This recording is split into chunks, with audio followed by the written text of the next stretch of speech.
Hello, everybody. This is Don Markland with Accountability Now, and welcome to the Morning Jolt, where we give you small tidbits of data, information, and inspiration to make better decisions today. It's a tactical podcast about making today better today. And today I'm going to talk to you about something I'm sure all of you know. It's about your mindset and the way that you think. As a man thinketh, so he is. The same could be said about children. The same could be said about women, grandparents, everybody.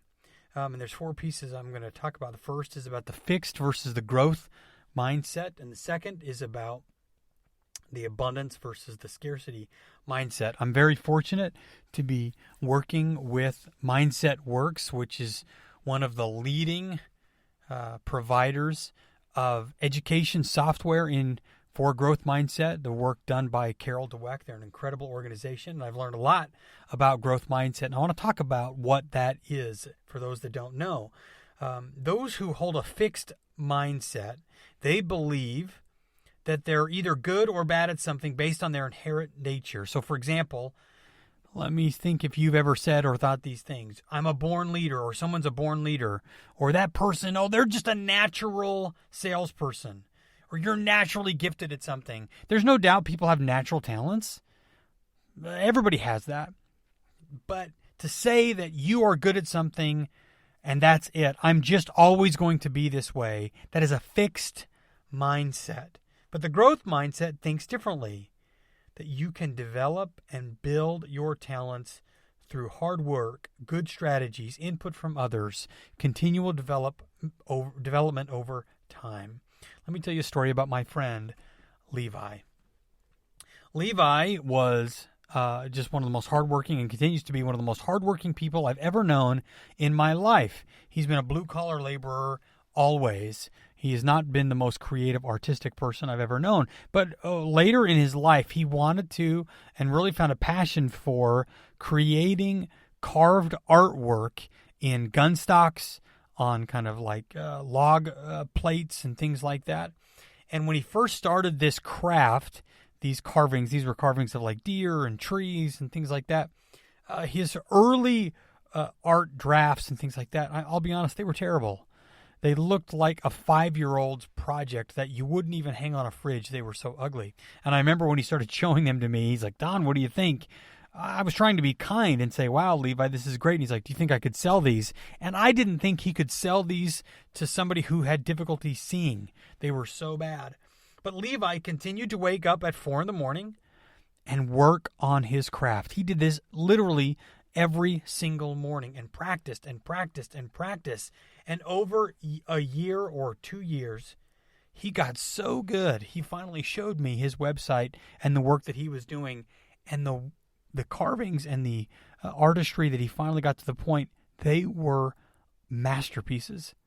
You would think the person doing these had natural talent and had been doing this since they were a child. And it got to the point where he could charge upwards of $5,000 gun stock that he carved. It was unbelievable. And he later said this: "Don, talent has more to do with discipline and hard work than it does with natural ability." That is an example of the growth mindset. You can do anything through development, hard work, and discipline. If you want to get better at something, get to work, practice, deliberate practice, and become better. Now, the second, I want to talk about abundance mentality versus scarcity mentality. Someone with the abundance mentality, they're this optimist that genuinely is happy for the success of others. They don't just say it. So many people say it because they know they're supposed to, but inside they're bothered. I mean genuine happiness at the success of others. But conversely, there are those with the scarcity mindset. They're so competitive and they resent when others succeed.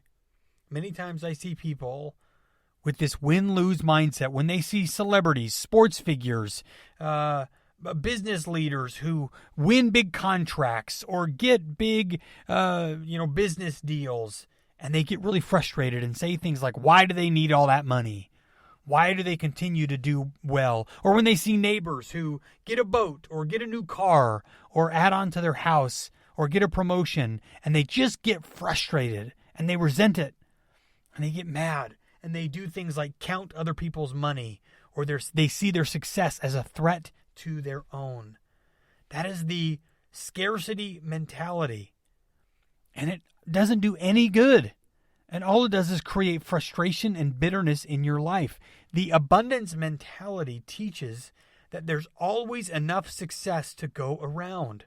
Life isn't win-lose. When others succeed, it only improves the chance of you being successful down the road. Don't look at it as competition. Look at it as opportunity and support. When you're growing up, we all went to the assemblies in middle school and high school where they gave a zero tolerance for bullying, right? They always told us zero tolerance for bullying. If there's bullying, we're going to track down those bullies. And I remember I had bullies in my high school that I was always scared of. But then when we graduated middle school and we graduated high school, those bullies, they all went away, right? They all graduated and they all disappeared. They all matured and left. But what high school kind of failed to teach us was that the bully that actually never left was the bully of the brain. That bully stays inside of us. They stay in our brain always. And they're in there picking on us and staying in us and telling us these things like scarcity mentality or fixed mindset. And they stay in there and they hold us back. And they tell us, you're not good enough, you're not pretty enough, you're not strong enough, you're not confident enough. And they make us feel things like we can't do it. And they tell us that other people struggle or they shouldn't make that much money or they shouldn't do this. The bully of the brain is there lying to you and telling you the wrong things. Don't let the bully of the brain win. Choke them out. They're not real. It was never the bully on the soccer field that you had to beat. It was the bully of your brain. That's the mindset that you're going to beat. That's the mindset that matters, and you have to do it every single day. And when you do that, you'll win. When you do that, you'll be the best version of yourself. If you want more content, please like and review this podcast. We're on Apple, Spotify, iHeartRadio, and more. You can follow me on Forbes. You can follow me on Twitter at Don Markland or Instagram, executivecoach.don.